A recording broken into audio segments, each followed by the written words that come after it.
Greetings, family. Thank you again for joining us for the True Health Forever podcast. This is episode 1234. My name is Devon Truvel, creator of Black Wall Street, the board game, and of course I have the amazing, the astonishing, the incredible, the curl-rific.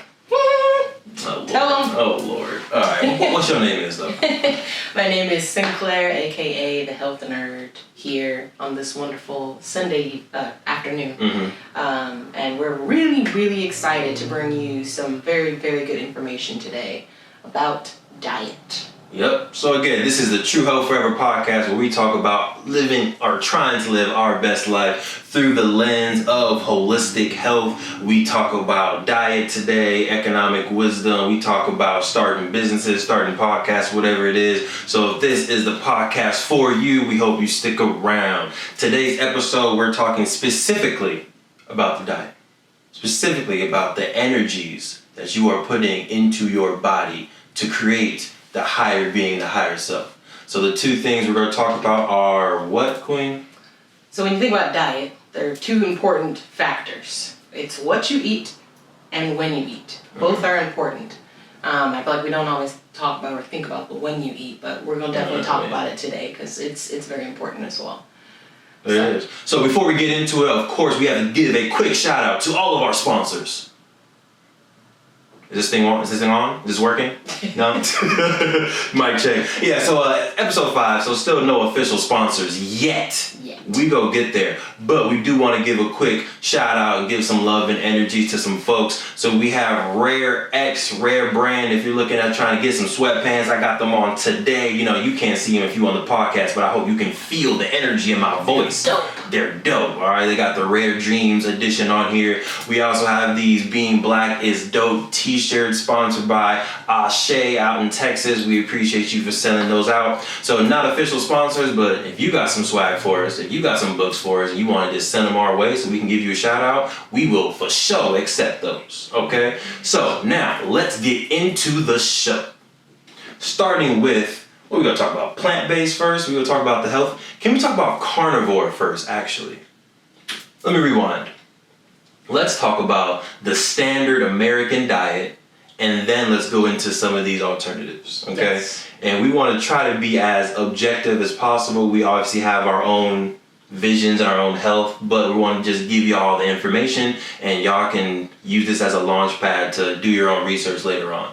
But the standard American diet is kind of a mix of everything. You know, you're eating your McDonald's, which is going to give you your carbs. It's going to give you your high fats. It's going to give you some lettuce if you want to count that as vegetables. You're going to go to your Wingstop. You got your home-cooked meals, your lasagna, your soul food, your chicken. You got your soda. You got your water. You got your milkshakes. So the standard American diet kind of just puts everything into it. In my head, the American diet, the standard American diet, we're not necessarily being intentional about what we're eating. It's more so, let me be quick, let me get in and out. Yes. Let me get in and out. Yes. That was an accident. But yeah, convenience, as you were saying. I feel like the American diet is all about convenience and convenience foods. And I was even, like, as we were preparing for this podcast, I was trying to think about, like, how do you describe the American diet? And it's hard, because it's like, I was like, oh, it's kind of high in carbs, high in fat, high in protein. Way too much protein. I'm like, it's just high in everything. Yeah, it literally does everything. But like you said, I think the key part there is the standard American diet is not thinking about what you're putting in your mouth. Right. So I feel like that's like step number 1 to even just start being intentional. Yes. So what, I think 1 or 2 podcast episodes ago when we were talking about starting a health journey, we talked about just either starting a food journal or just being intentional about thinking about what you're putting in your mouth. That is the first step before you even try any of these diets, because the reason you can say, and one of the diets we're going to talk about today is like a carnivore diet, like you mentioned. We're going to say we're going to try the carnivore diet. But if you're not being mindful of, I'm eating this and I'm feeling this way, you're not going to know what's working for you and what's not. And you're not going to make the connection. I feel like every diet has a particular purpose and like kind of science behind it, which the Queen will probably talk about, break down a little bit later, but also do your own research. So if you have a specific carnivore diet, you should be living a certain lifestyle to make sure all those proteins are being used. Right. So we're kind of getting ahead of ourselves, but standard American diet is kind of not being intentional about what you're putting into your body, your vessel. So make sure whichever diet you choose moving forward that you are intentional with it. Yep. So Queen, which one would you like to start off with? I think I like to start off with the plant-based, because that is what we are most familiar with. So plant-based is really what it sounds like. It just means that plants, meaning fruits and vegetables, are the base of your diet. That should be your main source, and everything else is supplemental. Okay. So there's kind of a whole bunch of, we're only going to mention a few diets here. There are 1 million different diets. People are creating their own diets every single day. So we're just going to kind of talk about some of the You can test out the Truvel Forever diet right now. Truvel Forever diet, all nuts. No, I don't want that. No. Just kidding. But like that's how easy it is just to say like, oh, it's all diets stem from someone saying, oh, these are really good for you. I think this is all you need. So this is going to be a diet of only this or whatever. But plant-based, so there's kind of different categories. There's different levels of plant-based. You got your vegan, which basically means only eating plant foods. Okay. It means 0 animal products. Okay. And that's just with the label. Like obviously you have a lot of people who may call themselves vegan, but maybe sprinkle in some animal foods. No judgment there. No. But then you have a lot of people that are very strict and they do not eat anything. Raw vegan. Raw vegan, yeah, raw vegan. That's even another one I didn't even put up there. Raw vegan means not only are you not eating animal foods, but you're also not cooking your food above I believe it's 120 degrees or something like that. So it's like anything you're cooking is like low temperature cooking. But most of what you eat is raw. So that's like probably the most restrictive diet that you could be on, but there's a lot of health benefits that can come from it for some people. That is not a diet for everyone. Right. No diet is for everyone, and that's something else I want to stress is that you really have to test the waters yourself, because you could do very well on one diet, but maybe I try and I notice some indigestion or some digestive issues. That's fine. That doesn't mean you need to stop it. That doesn't mean it's a bad diet. That just means for you it works, and for me it maybe doesn't. Right. Everybody's individual, so you're going to need to kind of play with it. But vegetarian is another option. We've actually tried that one. We've had probably a good couple months where we did mostly... Vegetarian is pretty... I feel like it's a good in-between, and the next one we talk about is probably a better in-between. But there's a lot of creative stuff you can still do as a vegetarian to eat good food, to get your protein, to get your vegetables. So I like that personally over vegan, because vegan seems a little bit more restrictive to me, but I can see the health benefits in other vegans out there. Yeah, vegetarian, it's very easy to just make substitutes. Right. So like we've done like enchiladas, like rather than putting chicken or something in there, we just do beans and we just do a whole bunch of peppers. And you don't miss it. You don't miss the meat because it's still filling. Bruh, hold on. I gotta give you some love for her quinoa chili. So this is 100% vegetarian. Instead of the ground beef as a protein substitute and kind of like a substance texture substitute, she puts in quinoa into this chili. Really good. It's not vegan at all because we still put a little bit of cheese, we put some sour cream in there, a little bit of sriracha, make it a little spicy, a little fiery. But it's a really good filling meal. It feels healthy to me. I'm getting my protein in there, and on a nice rainy day, even though those are rare in Cali, but and the three that we get. Yeah, the three that we get. Having that bowl of chili there, fire. Yeah. Okay. Pescatarian, my favorite diet so far. Because it allows you so much flexibility, especially if you have someone who can cook, or if you can cook a little bit. If you like fish and chips, boom, right there. We got fish tacos. We got seafood gumbo, which the queen made the other day, and it just warmed my soul. We got, what else is there? When you think about really anything you like to eat, you can find a replacement for it with a fish. Yeah. So like we do salmon, like we like burgers. Like we don't do burgers anymore. Like salmon burgers. We do salmon burgers. If you like pasta, instead of putting chicken in there, put some salmon, put some shrimp. And I think with the pescatarian diet, it does allow you a lot of freedom. But as with all of the diets, there's still like the pros and cons. So I think the cons with the pescatarian diet is the seafood does have a lot of mercury in it. So you do want to be mindful of how much you're consuming. So just because you're, calling yourself pescatarian or you're eating a pescatarian diet, it doesn't necessarily mean that you should be having a big plate of fish for breakfast, lunch, and dinner. Like, that's not going to be good. You really, again, it's plant-based, so you're just supplementing with the fish. But you really should be focusing on the fruits and vegetables in your diet. Right. And I like pescatarian because, kind of like you said, it gives you the flexibility. You can be vegetarian for breakfast. Right. You can be vegetarian for lunch. Yep. And then if you want to throw down on some cod, some halibut, some all-you-can-eat sushi, all that stuff, you can have that for dinner. Right. So it's like your calorie intake will probably go down. I started being pescatarian 2017. I lost like 25 pounds, I wasn't working out extra. I just wasn't eating beef and chicken on a consistent basis. So once I became hybrid vegetarian pescatarian, for me, the weight kind of melted off. For other people, it might be a little bit different.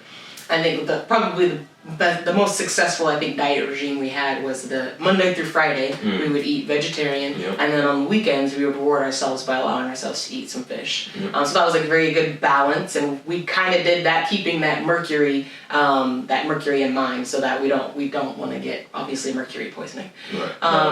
And poison is bad. It's not healthy at all. In case y'all are wondering, you didn't know. Poison bad.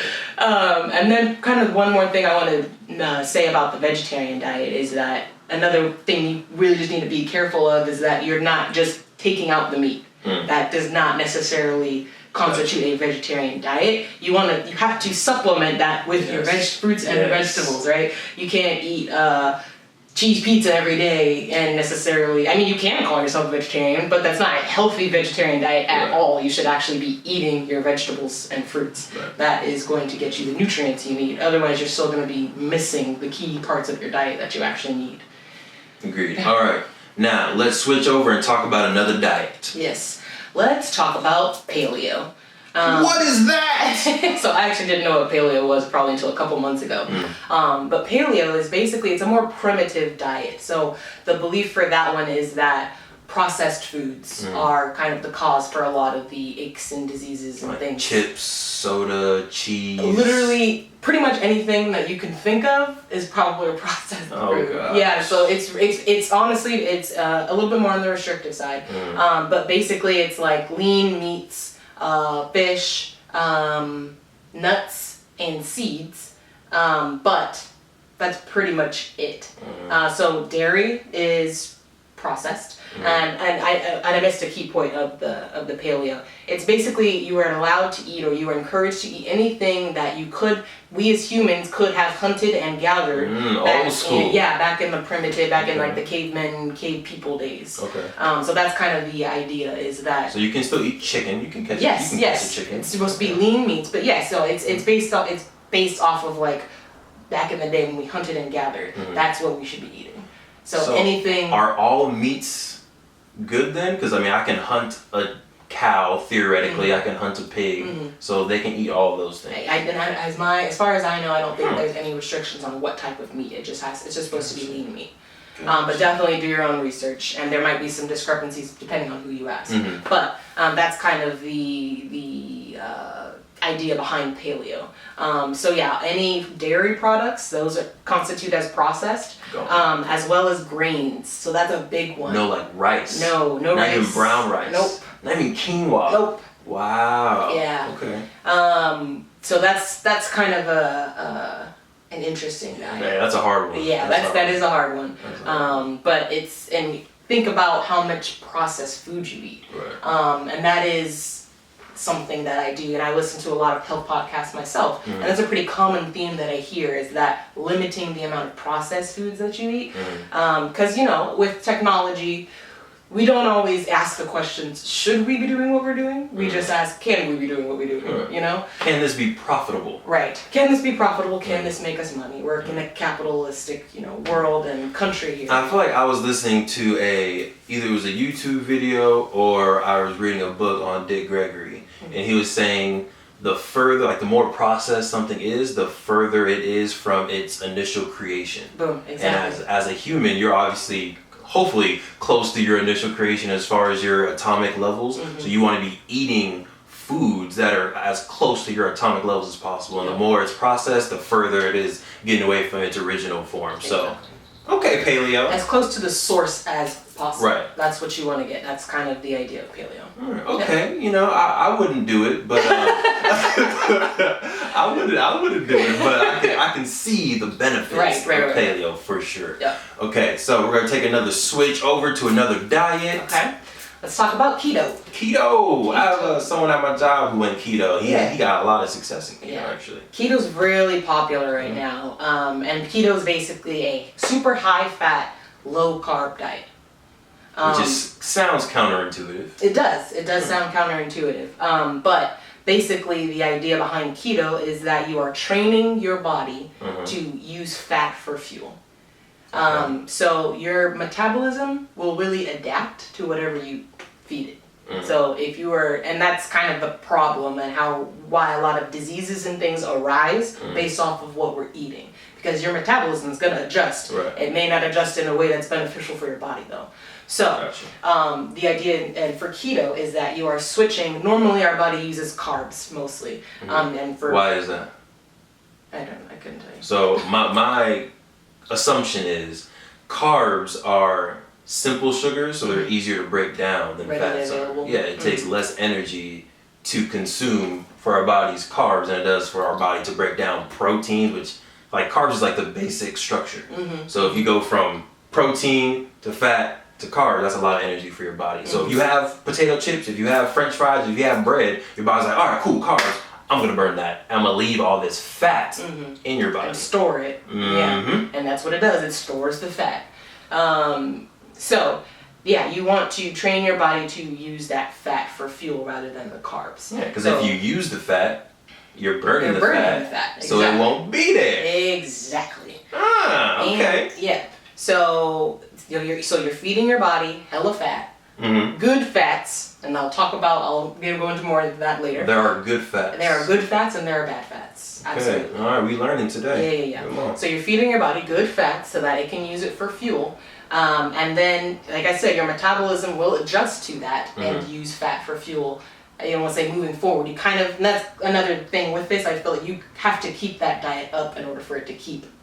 Right, for your body or metabolism to actually get used to it and be like, oh, I get high fats now, let me stop using these carbs and start using all these fats. Exactly. But if, let's say, you lose your weight and you try to go switch and go to another type of diet, or you go back to a standard diet, your body's going to adjust to that as well. And so that's just one thing to keep in mind is that whatever practices you're doing, you're going to have to keep some of those a little bit, in order to really keep that weight off. Otherwise, you start eating carbs, your body's going to go back to, using those carbs for fuel again. Gotcha. Can you give an example? I know this is a freestyle off the top of your head. Can you give an example of a keto meal? Like if you were to go keto tomorrow and therefore force me to go keto tomorrow, what would we eat? I just want to know. Just off the top of your head, what would we consume?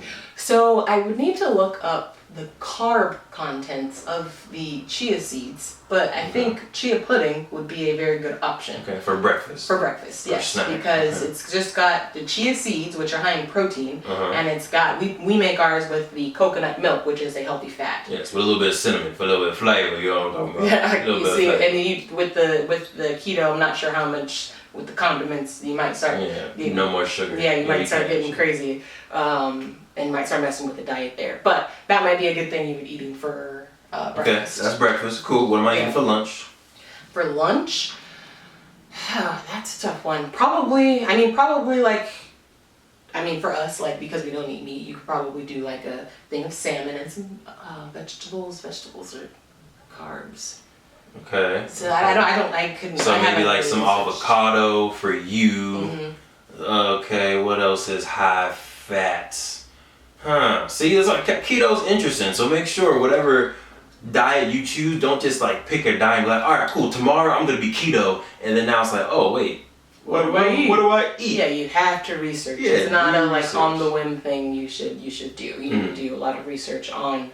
Like you said, not only what you're eating, but what should you be doing to supplement what you're eating. Right. If you're going to eat a high protein diet, you need to be working out. You need to be moving your body because protein unused turns to fat. Which is a perfect transition to our next diet. Okay? So keto was fun.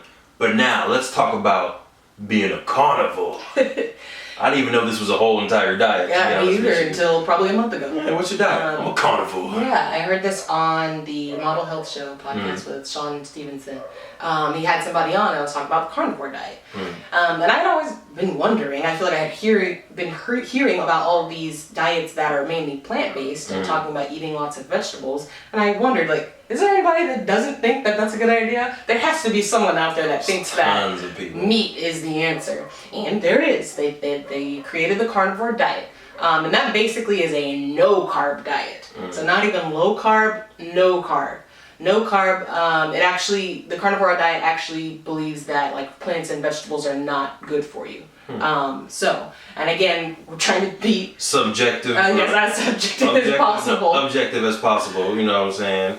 But that's interesting. So I feel like keto and carnivore are kind of similar in the fact that if you're a carnivore, you're going to be eating probably high fats, high proteins. So I feel like that's kind of similar. But can you keep talking about carnivore a little bit? Teach me. With the carnivore, it just basically means the belief for the carnivore is basically kind of similar, like primitive. Like they believe that back in the day when we were cave people, they don't really believe that our bodies were really made for like the gathering as much. They believe that our bodies were made to hunt. So we hunted animals and we used whole animals for fuel. So right now we eat certain parts of it. We eat a lot of chicken breasts and drumsticks and bacon, and there's certain parts of it, the animals that we are accustomed to eating. But there are other parts that we don't. Like we don't really see livers and... True, my family eats livers. I mean, yeah, and there's certain cultures it's pig much feet, more popular. Cow tongue. Right. Chicken feet. And we don't even get into why chitlins, pig intestines. Why those foods, why we ate the whole cow, right? That's all we had, so we ate the whole thing. And that's kind of the idea, right? Is that back in the day, all we had was animals and whatever knives and tools that we created. So we ate every single part of the animal. So that diet believes that not only do you eat the meat, but you also eat the other parts and all different organs in the animals that have different types of nutrients that we are not currently getting in our diet. So that's the one I'm very interested. I can't say I will ever. No. I can't say that. I can't say that I will personally ever try the carnivore diet, but I am interested in it. So I definitely want to do some more research on like what can you eat for breakfast, lunch, and dinner type questions. But it is very interesting to me. So if that sounds like more your cup of tea, then definitely research. I can eat meat all day. Yes. Yeah. So for that, again, talking about the intentionality of your diet. If you are going to be a carnivore, if you are going to eat the diet of the primitive human beings who are out and about, who are running, who are hunting, who are climbing trees and were being extremely active to get this food, you need to have that same intention. If you're a person who really doesn't like working out at all, you don't like running, you don't like dancing, you don't like jump roping, you don't like whatever form of exercise you do, and you're eating all this meat, that's probably going to have a negative effect on you, okay? So I'm not saying that carnivore diet is a bad diet. I'm saying if you're going to be a carnivore, you need to live the lifestyle of a carnivore. Right. It is going to be higher in protein, and you need to make sure you're actually, using that protein.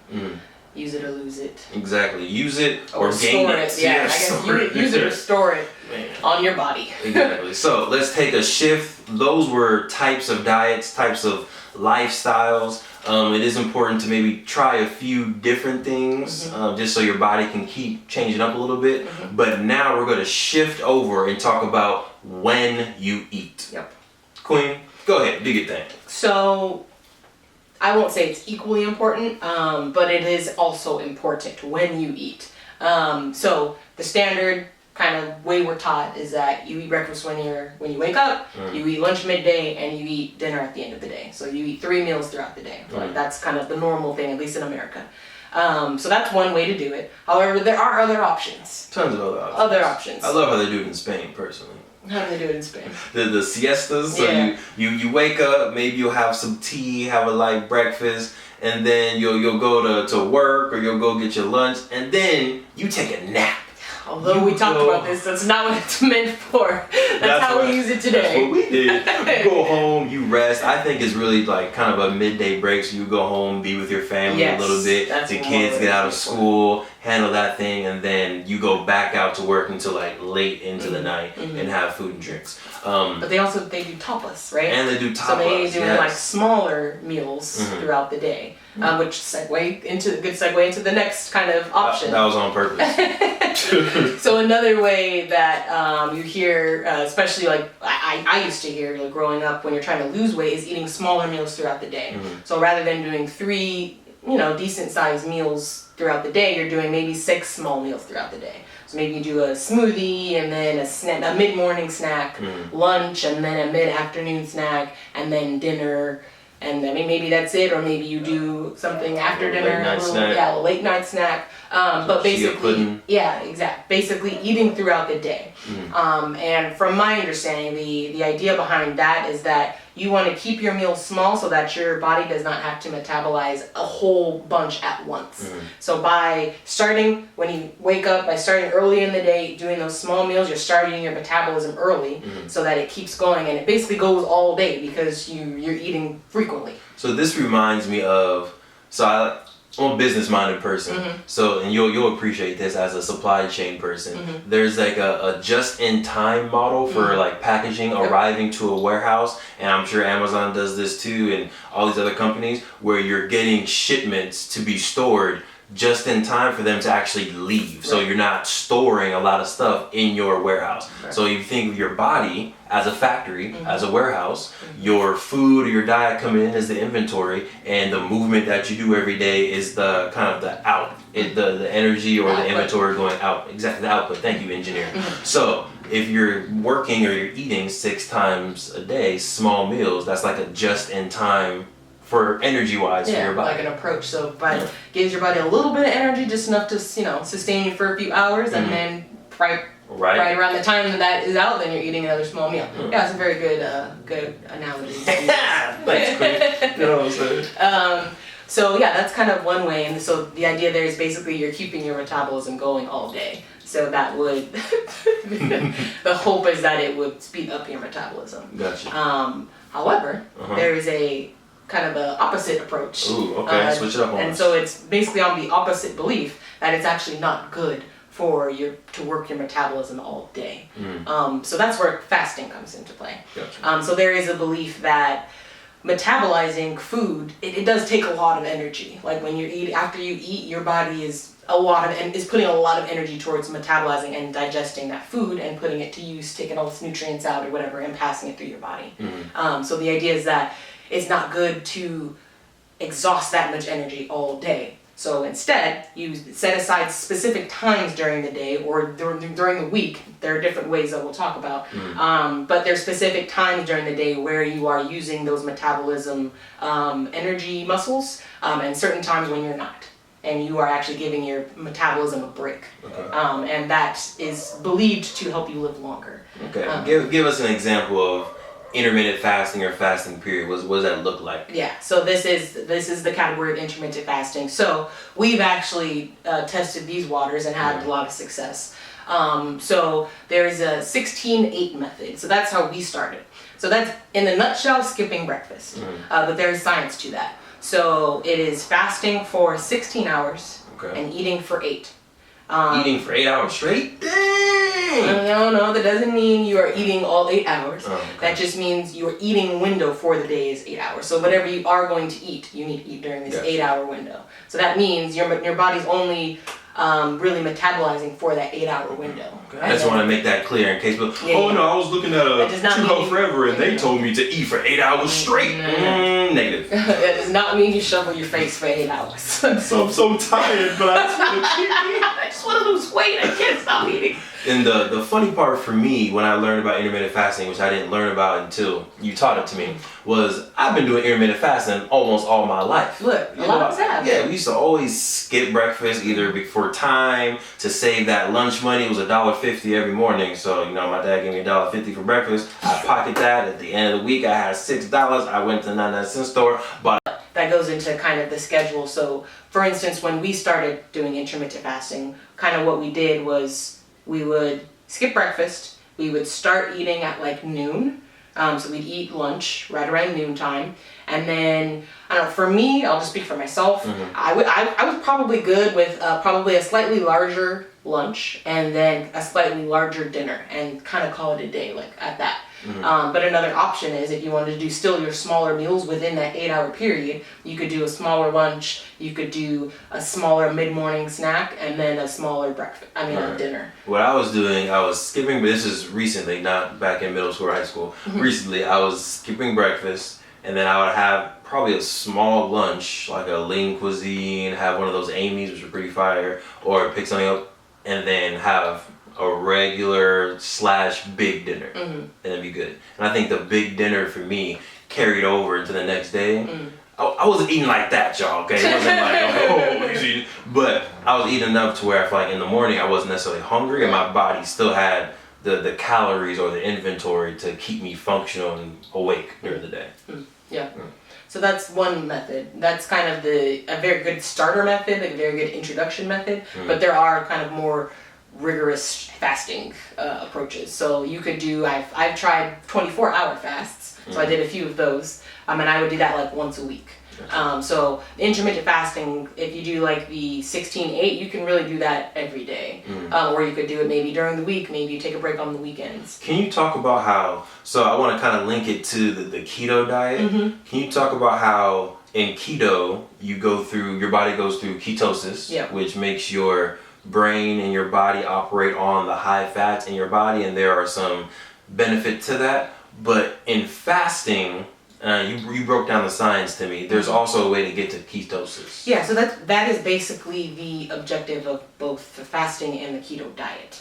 So with fasting, you are basically not giving your body fuel so that it will burn through your whatever carbs you did eat. It's gonna burn through those. And you're gonna need more fuel because you haven't given it more fuel to use, right? So then the next thing it's gonna go to is your fat. So after it uses all your carbs, it's gonna start eating at your stored fat. It's going to use that for fuel, and as you mentioned earlier, if it's using it for fuel, you are losing it. So that's how you lose the fat, because it's being used to run your body. And that's a really good way to get that, like if you have any pesky fat, like I know that lower belly fat for women is a very, popular thing that people are trying to get rid of. Like that's a good thing to... Belly fat for everybody is a popular thing. For everybody, yes. I appreciate, the women trying to lose their belly, but the men, we also try to lose our belly out here too. It's an inclusive diet. Everyone can gain from it. Yes, everybody can, absolutely. But yeah, so basically that's kind of the objective there, is you want to get your body using fat for fuel. Because again, if you use it, it will lose it. And then not only will you lose weight, but it's not good to store fat on your organs and on your body. That's actually, that's more something I want to research on, but that's not good to keep that stored fat. But yeah, it's a very similar kind of approach to the keto. The keto diet, you are fueling your body with mostly fat so that it only has the option to use fat for fuel. Whereas fasting, you are not fueling your body at all, so that after it uses the fuel you did give it, then it goes into using fat. Gotcha. And it's, again, the same kind of analogy that I gave before. If you have your just-in-time kind of coming in, but now your packages are no longer coming in, so you need to go to your emergency fund, or you need to go to what's in the back, all right? So now you're going what's in the back, which is the fat, which is the protein, and your body's getting rid of that, or your warehouse is getting rid of that. You don't want your body to use the protein, because that is your muscle. So if you start... Unless you're trying to lose muscle. Unless you're trying to lose muscle, right? If you're trying to, maybe you're super big and you're trying to like become normal or whatever, then that would work. If you want to live. But if you try fasting and you maybe start noticing that maybe you're feeling a little bit weaker or you're losing muscle mass, then that's kind of a watch out. That you don't necessarily want to do that unless that's your intention. But when you're talking about fasting, you can still work out. You can still, you don't want to lift that heavy, because that's exactly what you start to do. If you in the gym, you know, pumping hard and you have nothing for your body to use, it is going to start using your muscle. And I know that's counterintuitive, but that is what it's going to start to do. So you don't want to lift too heavy, but you can work out while you fast. And so that's why if you pair them, you usually get weight loss success. You know. But it's not the easiest thing to stick to. And that's why we're providing all these different options, because hopefully there's something you've heard today. You got a buffet of diets. Yeah, hopefully there's something you've heard today where it's like, you know what, I could try that. That sounds like something I could do. Because for fasting, for me, I was like, skipping breakfast? Oh, that's easy. Like, I'm already on the go in the mornings. Like, this is going to save me time. It's going to save me money. So it really just worked for me. But for a lot of people, maybe they get hangry. Maybe they need their whatever you eat or drink in the morning, you really need that to get your day going. And I would try it, right? You're not going to know unless you try. And that doesn't mean you try it for one day and you're a little hangry and you never try it again. Like, try it for like a week. Right. You know, that first time, nothing's easy when you start. I would say, like, try it for like a week. By Friday, see if you feel any better, if your body adapts a little bit better. Because what we both notice is, like you said, after a while, you don't get hungry in the morning. Your body starts to get hungry around noon, because that's when you're used to eating. Like right now. So let's wrap this podcast episode up so we can go eat our healthy diet. Yes. So, as a kind of a wrap up, as a review. So, the different diets we talked about the beautiful American diet, which some of us may or may not be on, but for us, at least our perspective, it lacks the intentionality of what you want to do. Yes. We talked about the plant-based diet, vegan, raw vegan, vegetarian, pescatarian, and then you can talk about the more complicated ones that we went over. So we talked about the paleo, kind of primitive, basically no processed food. So meat and fruits and vegetables mostly. For the keto, the next one we talked about, that's basically high fat, low carb. So that's just training your body to eat at the fat on your body. And then the last one we talked about was the carnivore diet. So that is exactly what it sounds like. You're eating all meat and no carbs at all. And then we also talked about when you eat. So we talked about kind of the standard 3 meals a day, breakfast, lunch, dinner. We talked about small, frequent meals to keep your metabolism going all day. And then we also talked about intermittent fasting, a whole bunch of different methods. So there's the 16-8, and then you got like a full day fast you can do, and you can even do multiple day fasts if you want to go there. Right. So those are your options, and there's tons more out there, like the Queen says. So do some more research. But our thing is, find a diet that works for you. Yes. We have our certain diet, but that diet may not rock with you, because maybe you can't cook as well as the Queen can cook. No, I'm just kidding. You're a fabulous chef too, I hope. Maybe. I don't know. Maybe not as good as me, but... But figure out whatever diet works for you. This is not a one size or one plate fits all. Just test it out. New Year's about to pop off. Maybe you do paleo for 1 week. Maybe you do plant-based for another week. This January is like your research phase. And then February is when you're like, all right, cool. I love paleo. I love being a carnivore. This is now my diet. This is my lifestyle. Figure it out. And I would say don't even worry so much about the labels. These are just guidelines, right? So if you decide like, oh, you like this about the paleo diet, but you like the high fat about the keto, like do whatever you want. You can mix and match. Are you saying they can create their own diet? I am saying that. Create whatever is going to work for you. So let's say you try vegan and you like it, but you need just a little bit more protein, and you add some fish in. Like, do whatever you want. Nobody cares. But just like you said, be intentional about and be mindful about noticing how you are feeling after you eat. Yes. Because that's going to tell you if it's working for you or if it's not. If you have a stomach ache, if you have a headache, don't ignore it. Think about what you ate and think about what those connections might be. And that's how you're going to be intentional about your diet. Or what you didn't eat. Or what you're missing from your diet. Absolutely.